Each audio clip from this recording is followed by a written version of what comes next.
Welcome to the e-learning module for Occupational Health, Environment and Safety. Let us learn about mechanical hazards and equipment handling. After completing this lesson, you will be able to explain what mechanical hazards are, explain safety measures employed to avoid mechanical hazards, explain material handling equipment, practice safe equipment handling at work. Let us begin with a scenario. Hitesh works in a factory that manufactures wooden furniture. He is asked to cut a piece of wood using an electric circular saw. He arranges the wood and powers on the saw. He, however, forgets to wear the protective glove provided to him. He continues with his work. As the day progresses, he grows tired and his concentration levels dips. Suddenly, his hand is cut by the saw and he starts bleeding. His co-workers rush him to the doctor for treatment. Hitesh faced a mechanical hazard and suffered an injury. This hazard is called a shear and cut point hazard. This is one of the many mechanical hazards that people face in a workplace. Companies should identify these hazards and implement safety measures to protect their employees. Let us learn about the various mechanical hazards, the injuries they cause, and the safety measures used to avoid them. Mechanical hazards refer to moving machinery in working environments that can cause injury or death. Mechanical hazards are commonly seen in industries like manufacturing, agriculture, and construction. Let us see where mechanical hazards occur. Mechanical hazards occur in three basic areas of a work environment: the point of operation, power transmission apparatus, moving parts. Click on each tab to learn more. The point of operation is the point where work is performed on the materials, like cutting and shaping. The moving parts, as the name suggests, are the parts of the machine that move when the machine is functioning. These include the rotating machine parts. Power transmission apparatus are the components of the machine that transmit energy when functioning. These include pulleys, belts, spindles, chains, and gears. Now, let us understand the most common mechanical hazards seen in workplaces, the injuries they might cause, and safety measures to avoid them. We will discuss the following important mechanical hazards: pinch points, wrap points, shear and cut points, and crush points. Let us learn about each of these hazards. Let us start with pinch point hazards. A pinch point is formed when two machine parts move together and one of them moves in a circle. A pinch point is a place where it's possible for a body part to be caught between any moving machine parts or between any moving and stationary machine parts. Which machines have pinch points? Pinch points are abundantly present in workplaces, and following are a few machines which have pinch points: chain drives, feed rollers, conveyor belts, gear drives, etc.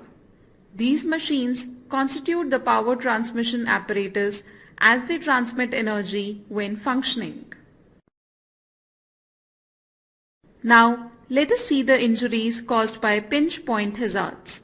The injuries could be as minor as blisters or as severe as fractured bones, amputation, or rarely even death.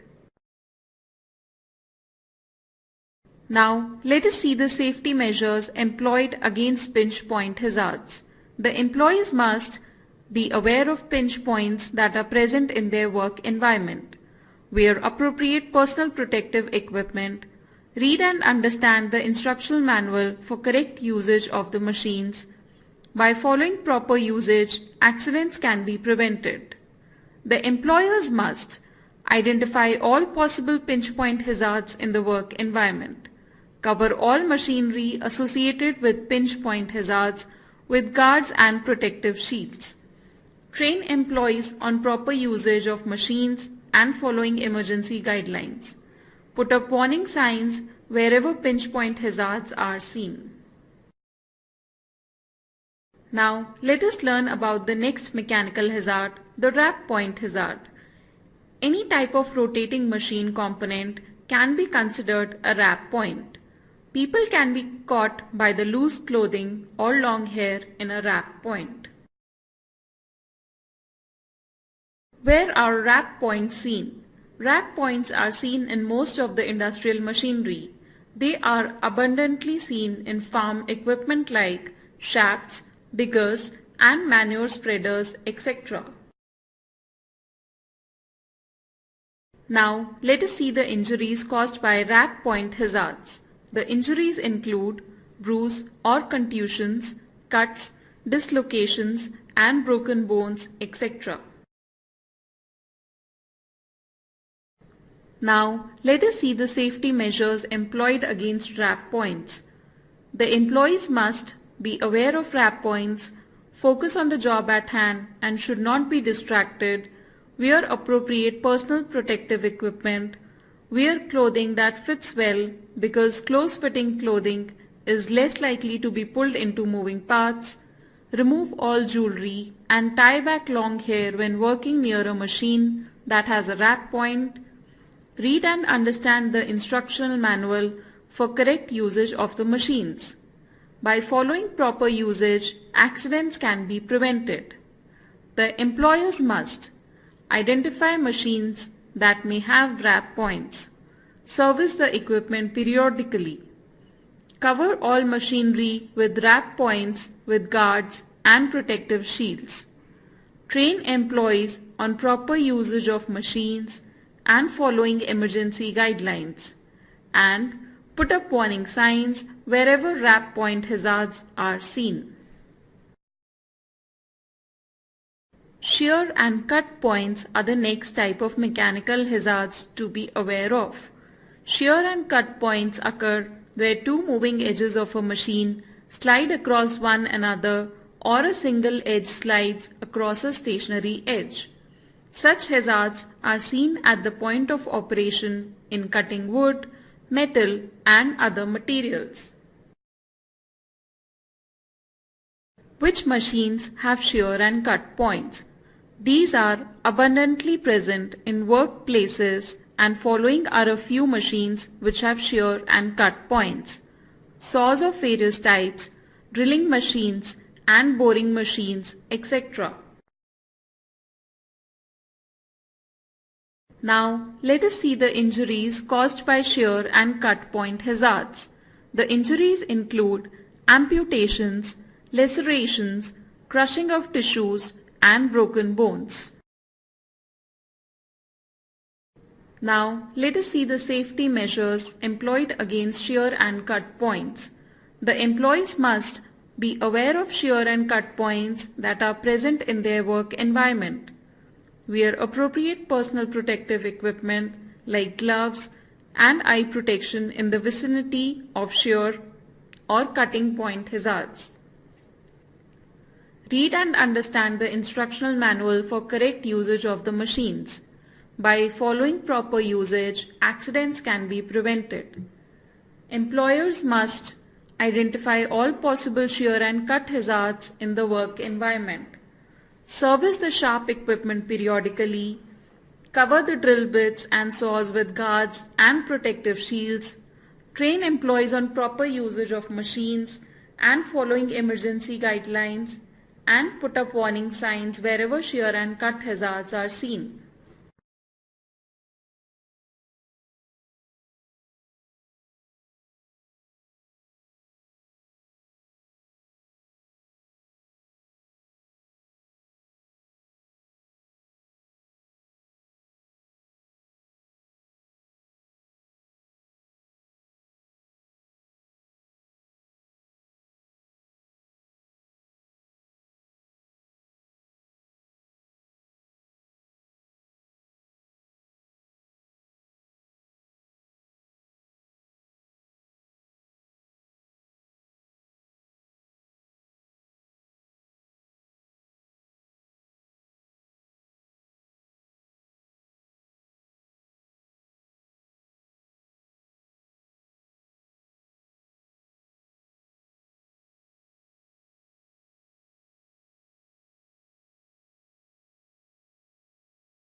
Mechanical hazards occur in three basic areas: at the point of operation, at power transmission apparatus, and at other moving machine parts.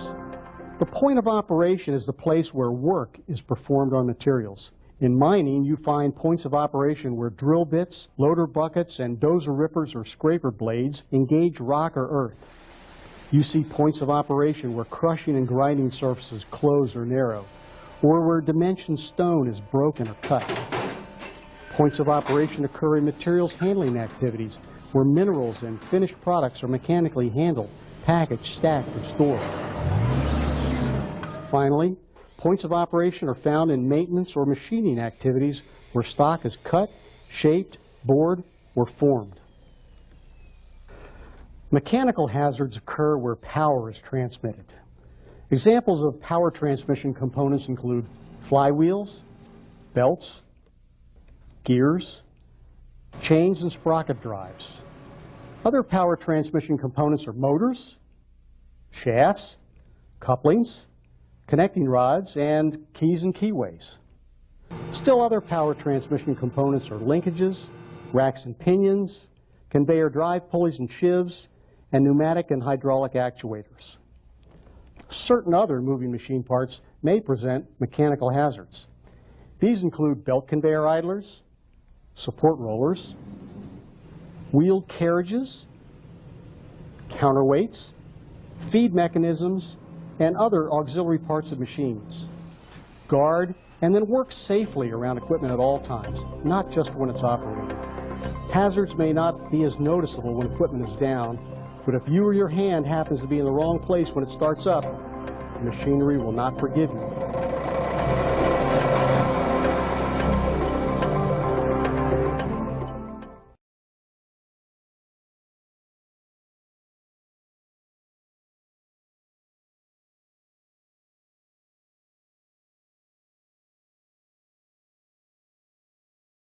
In this lesson, I will discuss general safety rules for the workplace.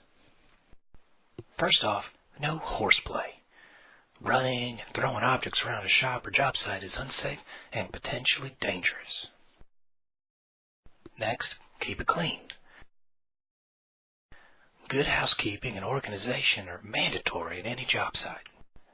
So that means keep your tools clean, properly maintained, and properly stored when not in use. Avoid falling hazards. Don't place tools or materials on overhead areas where they could fall and injure others. And use proper lighting. To avoid injuring yourself due to lack of light, always carry a flashlight or trouble light with you.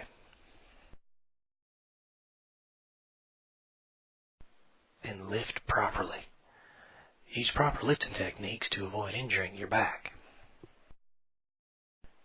And use your safety equipment. Those gloves and masks are there for a reason, so use the appropriate safety clothing and equipment required for the job being performed. And keep an eye out for any broken items or tools.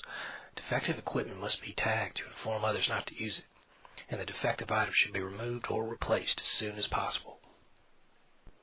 Similarly, all accidents and injuries, regardless of size, must be reported to the appropriate person. And to avoid accidents before they happen, be aware of the state of your health and any changes in it. Even a minor illness can affect your sense of balance or your reaction time.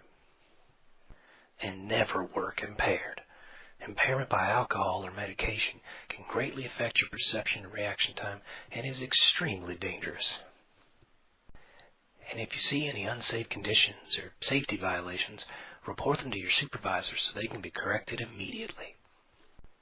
By following these simple rules, you will help keep yourself and others safer on the work site. Thanks for watching.